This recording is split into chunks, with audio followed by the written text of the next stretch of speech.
ए भैया, हम बैजनाथ प्रेमी मोदी जी के जीत के खुशी में गाना के माध्यम से बधाई देता ना। Music director Tuntun Babu सल्हा।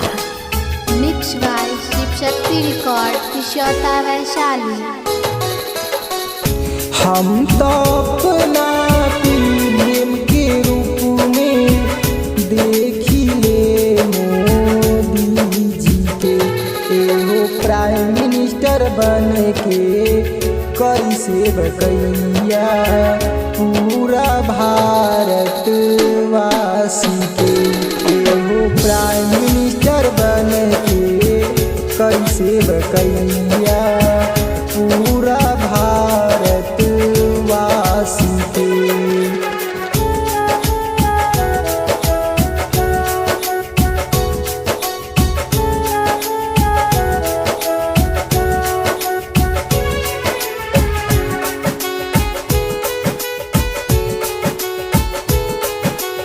Music director Tuntun Babu सल्हा।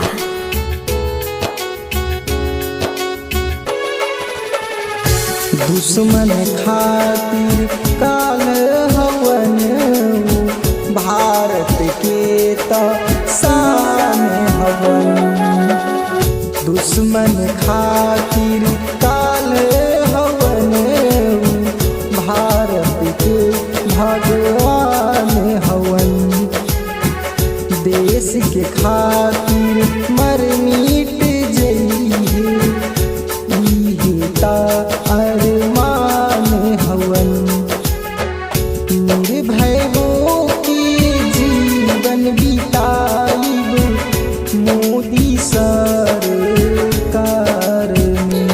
एहो प्राइम मिनिस्टर बन के करी सेवकाई पूरे भारत वासी के।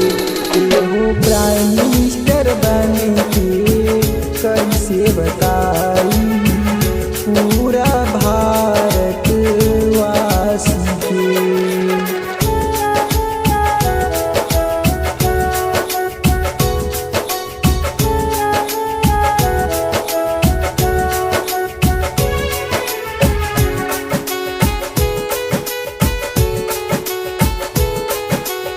Music director Tuntun Babu सल्हा।